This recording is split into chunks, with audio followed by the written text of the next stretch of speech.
Auto? আমার একটা নাম আছে, অটো না, অটোটা গাড়ি। হ্যাঁ হ্যাঁ জানি, আমাকে নিয়ে চলেন। ওদের গাড়ি পছন্দ হলো না? না হয়নি, আপনি চলুন তো। একটা মেয়ের সাথে কিভাবে কথা বলতে হয় সেটাও বললেন? শিখিনি। কিছু না, আপনি চলেন।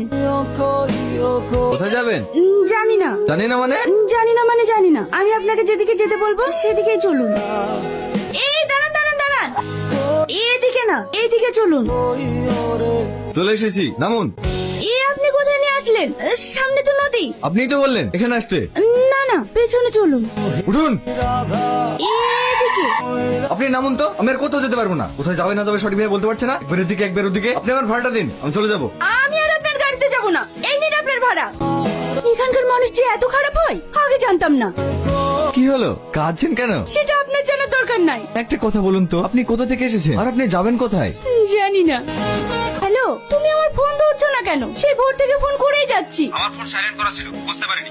আমি গেদে বর্ডার পার হয়ে ইন্ডিয়ায় চলে এসেছি। তোমাকে এত নিষেধ করা সত্ত্বেও চলে এসেছো। দেখো, আমাদের এই সম্পর্ক আমার ফ্যামিলি কখনোই মেনে নেবে না। তুমি বাংলাদেশে ফিরে যাও।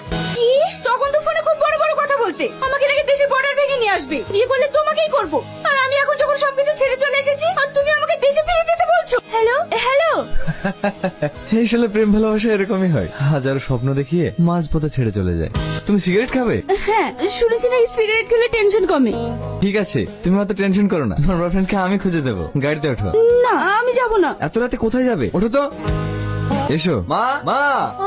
তুই বিয়ে করে ফেলেছিস? শাবানা, রুমি, এই দেখ তোর ভাই কি করেছে দেখ। আমাদেরকে না জানিয়ে বিয়ে করে নিয়ে চলে এসেছে। মা, আমি বিয়ে করিনি। আমাকে দেখে কি তোমার এমন মনে হয়?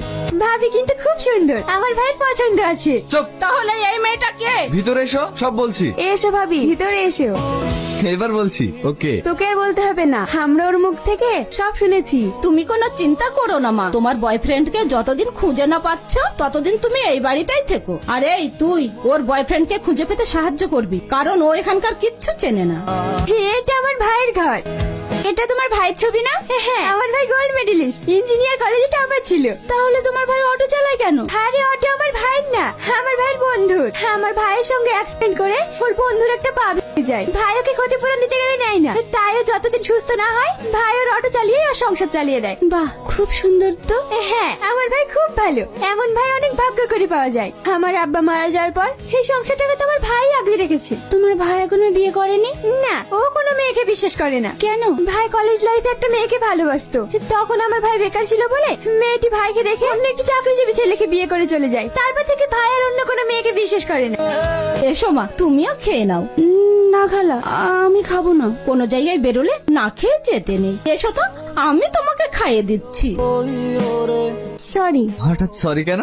আমি আপনাকে অনেক খারাপ কথা শুনিয়েছি, না জেনে আপনাকে অনেক খারাপ মানুষ ভেবেছিলাম। এতে আবার সরি বলার কি আছে? আপনি মেয়েদেরকে বিশ্বাস করেন না কেন? বিশ্বাস? আবার মেয়েদেরকে? আপনার দেখছি মেয়েদের প্রতি ভীষণ রাগ। আরে না না, সেরকম কিছু না। একটা কথা মনে রাখবেন, সব মেয়েরা কিন্তু এক নয়। তুমি যেমন ডিফারেন্ট। আমরা কি ফ্রেন্ড হতে পারি? হোয়াই নট, অবশ্যই ফ্রেন্ড হতে পারি। আমরা এখন যাচ্ছি কোথায়? শোভানগর। শোভানগর কেন? আপনিই তো তখন বললেন ছেলেটার বাড়ি নাকি শোভানগরে। দাদা, দুটো ডাব দিয়ে। কি হলো? কি জানি হঠাৎ করে কি হলো। সেট, ইঞ্জিনের সমস্যা হয়ে গেছে, এখন তো এটা আর চলবেও না। দাঁড়ান ভাই, দাঁড়ান দাঁড়ান দাঁড়ান, আমাদের গাড়িটা খারাপ হয়ে গেছে। আশেপাশে কোনো গ্যারেজ পাওয়া যাবে? না ভাই, এত রাতে এখানে কোনো গ্যারেজ পাবেন না। তাছাড়া এখন সব বন্ধ হয়ে গেছে, ডাকলেও কোনো মিস্ত্রি আসবে না। তাহলে এখানে থাকার মতো কোনো হোটেল পাওয়া যাবে?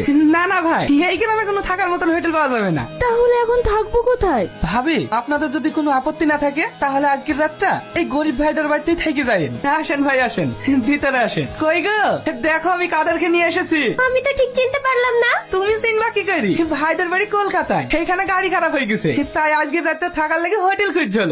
এইখানে হোটেল কোথায় পাবে, তাই আজকে রাতটা থাকার লেগে আমার বাড়িতেই নিয়ে আসলাম।